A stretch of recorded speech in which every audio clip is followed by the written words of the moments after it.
All right, we are very excited to be joined by one of our favorites, Will Forte. Thanks for joining us. How are you? How's everything going? Everything's great. I'm doing well. I'm doing have you heard of the Prolon diet? No. It's a my wife and I are doing it together. It was like a post Thanksgiving attempt to shed some stuffing weight, and it's like a 5-day thing. Well, it's more than just losing weight. It's supposed to be very good for your cellular health. Okay. So we're day 4 of 5, where you're eating whatever they give you, which is basically little powder packets of soup stuff. You add water, and it's kind of a fun challenge, and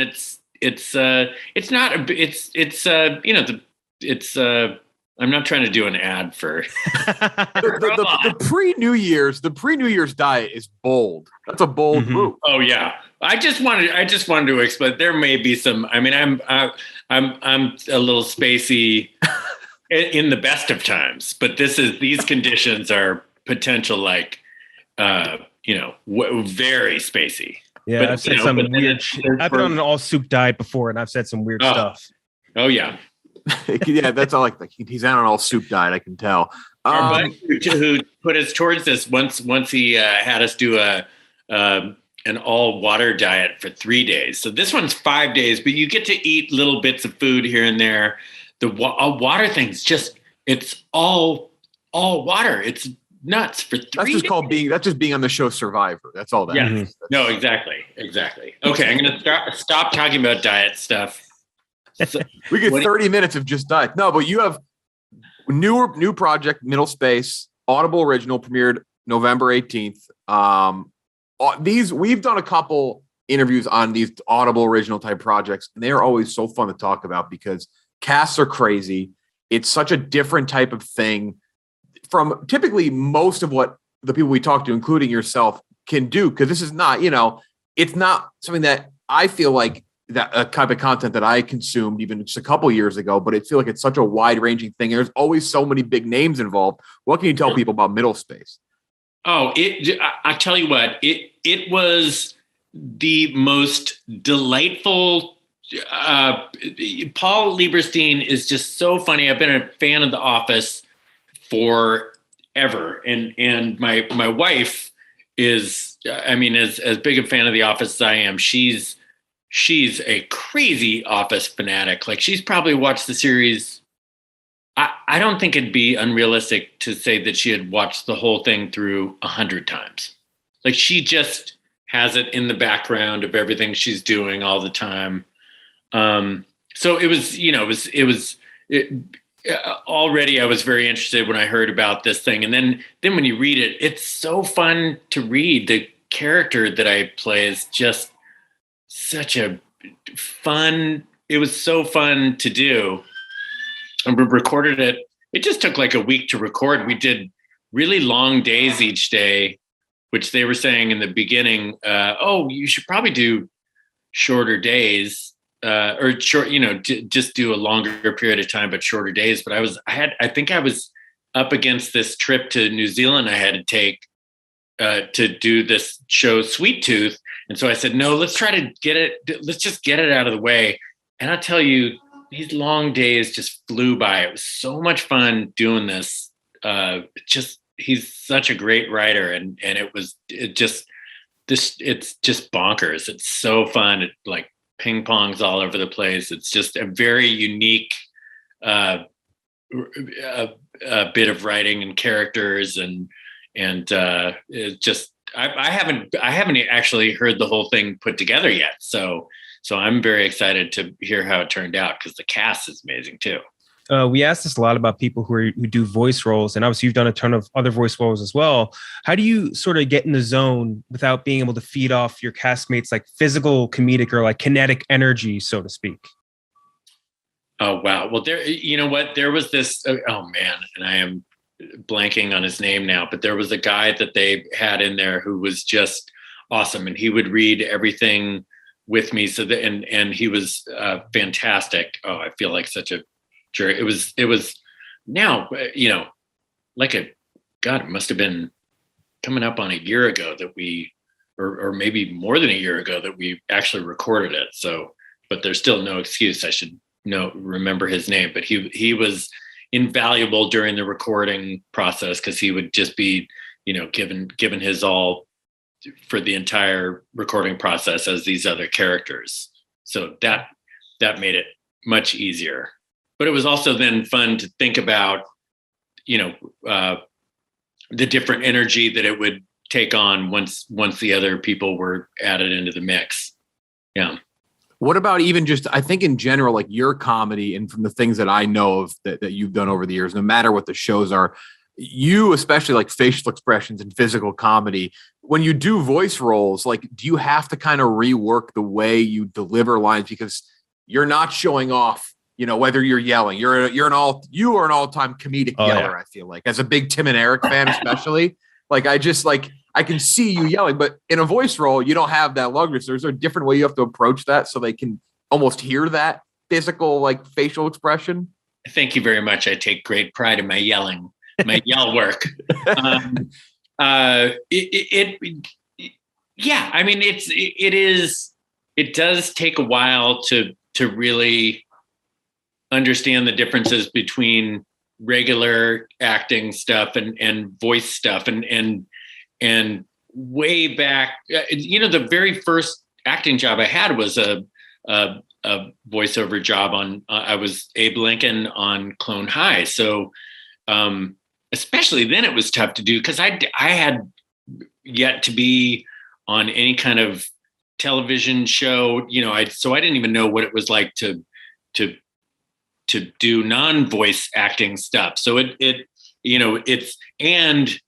there's a huge difference between theater stuff, which was what my main experience was at that point, and TV stuff. So I was like all over the map.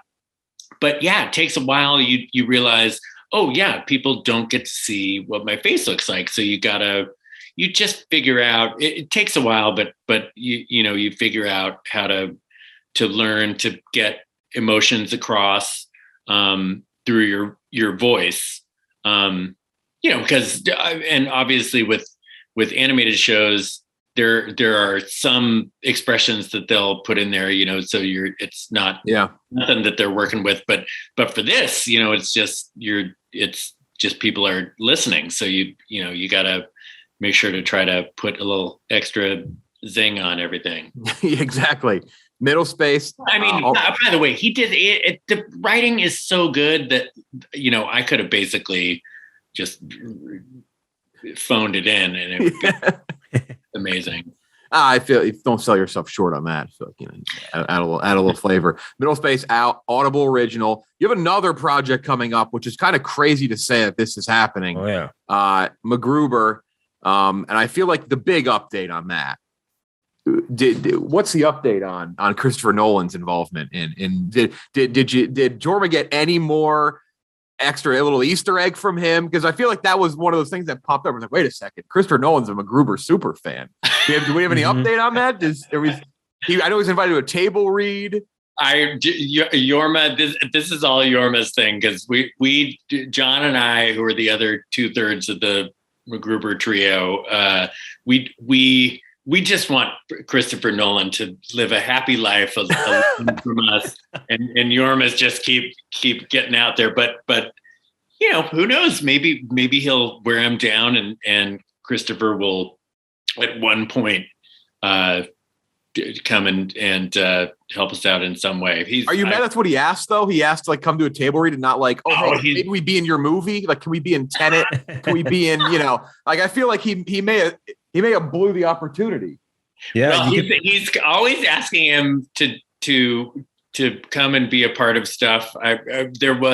We were trying to see if there was a possibility, and obviously you'd need to do this with his blessing, but to say that something was directed by Christopher Nolan with an asterisk by it, and then say really directed by Jorma or something like that. But I think guild rules are pretty strict, and so I don't think we even went to we didn't even get to the step of asking Christopher Nolan, because getting him kicked out of the guild would not be the best move. I think the good alternative is for you to somehow get cast into the new Oppenheimer movie, because now that the more I look at you, you could play Harry Truman. I could see it. It would work. Oh, is that what his latest movie is? It's going to be an Oppenheimer movie. Oh, yeah. Wow. That'll be cool. I know. I can't wait for that. But yeah, we'll work on getting you cast in that. What can you tell us about, by the way, just in general, the McGruber series and just McGruber 2? So the McGruber series is basically taking the place of McGruber 2. Not that we would never consider doing another movie. We'd love McGruber and would probably seize on the opportunity to do it in any form and keep moving forward with it. But basically the series takes off about 10 years after the movie. It takes up rather 10 years after the movie. So if we ever did any kind of movie, it would be, continuing off of where McGruber is presently at. Gotcha. But the series is it's an 8-episode series. We're really excited by how it turned out. I think that people who liked the movie, I think will probably like it. Peacock let us do whatever we wanted to do. It's nice. It's very emotionally overwrought, like the movie, and it's very violent and pretty dirty. There's a lot of swearing, but it's just a lot of fun. It's very much the same tone as the movie, and we're excited for people to see it. Comes out soon, like December 16th. Yeah, very soon. Mm-hmm. We can't wait. We're gonna have to fix it, by the way. In IMDb, it says that McGruber 2 is in pre-production. I was just like, I didn't even fucking know that. Oh yeah, for some reason that has been on there forever, but. I mean, in a way, they're right. We've been trying to make a McGruber 2 movie since like a week after the movie came out and bombed in theaters. We're like, let's do a second one. We'll show them. The actual character, right, took a little bit of convincing from Jorma to get you to get on board, right? What kind of changed your mind on the character? Well, it was we were at SNL at the time, and he had kept approaching John Solomon and I about writing. We would always just get together to write stuff every week or two, and he kept pitching this McGruber idea, and we thought it just didn't strike our fancy, I guess, and eventually, I think just to kind of get him to shut up, we said, we'll write your McGruber thing, and of course, I'm really happy we listened to him. And I think that at first I think we had been talking about it as a sketch, which wasn't working in our brains. And then once we kind of committed to writing it, and then we stumbled on the short film, the series of the triple short film. How do you say that? The three segments. And yes, I don't know what to say. Yeah. That's the technical term, right? Once we stumbled onto that, it made sense in our brains and then became a lot of fun. But yeah, thank God he was persistent. Even so, like that, you've done, Last Man on Earth, good example of a show that people love, people enjoyed. This this is not like new territory for you, obviously, at all. But even like recently streaming shows, and that's kind of the nice thing about this is going on streaming. Go look at, for example, Ted Lasso, someone who even in Last Man on Earth, like take a look at like these shows have taken on such a different life, and especially kind of now McGruber's probably a different upbeat than Ted Lasso. I will say that, but it's a funny comedic upbeat, and comedies now especially are just thriving on these types of platforms. That has to add even a whole different bit of excitement, especially compared to, like one of the previous shows you did, like a Last Man on Earth that was kind of in the normal, like network TV Sunday nights. And now this McGruber is going to be experienced in that streaming sense. Oh yeah, no, it's very exciting. And Last Man on Earth, we were on Hulu also, but it seems like even then, I don't think that, and I'm older, so I it's very possible that people were streaming a tremendous amount back then. But I think it was Last Man on Earth came out either 2014 or 2015, and it was still just there was Netflix obviously and Hulu, and then Amazon Prime was I don't know when they started, but it definitely now it's everything is streaming. I haven't watched.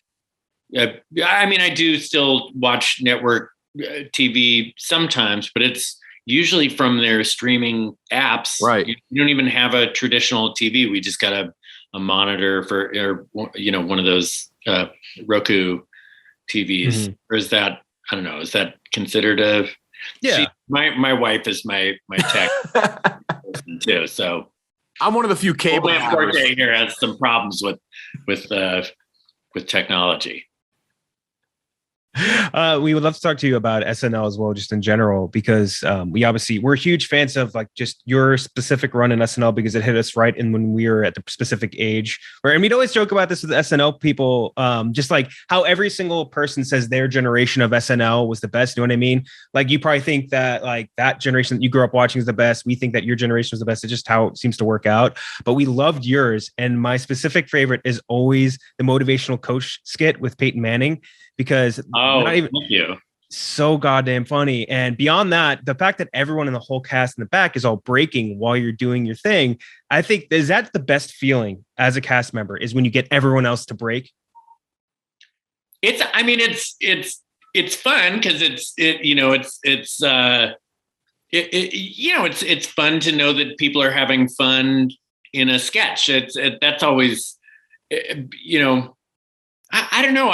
While I'm doing the sketch, you're so just locked in and trying to not mess up. And I actually didn't really even see them because I'm out there just being a dipstick, dancing the whole time. So I'm trying to figure out after the dress rehearsal of the show. I remembered, I don't know, that it was going well throughout the week, but still just something hadn't locked in. I hadn't really quite done a dance that was good enough yet. So after the dress rehearsal, Lauren had picked it to go into the show. So we saw that it was going in, but he suggested maybe shortening the dancing. And then thank God this rarely happens, at least for me, but the best version of the sketch was the one that actually made it to air. A lot of times your best version will be the dress rehearsal one. And I've heard that before. Yeah. These expectations and it'll be a little flatter. But this was one where just the dance seemed to be kicking in. And I just kind of went for a while, and I definitely went longer than I had in the dress rehearsal. But man, I appreciate you saying that. I think that would be when people ask what my favorite one is that I ever got to do. I think that's probably be at the top.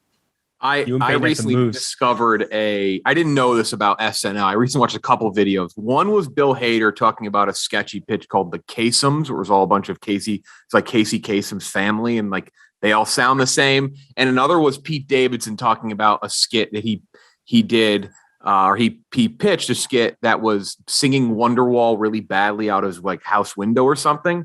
But they both talked about bombing at table reads and how horrible it is, because from what I've gathered is Lauren and everyone, they want your full 100% commitment at a table read. And once you've bombed, there's no giving up. You're doing the whole thing, and you just have to keep doing it at these table reads. Do you have a story like that where a table read went so bad and you're sitting there, you're like, fuck, I have to keep doing this. This is awful.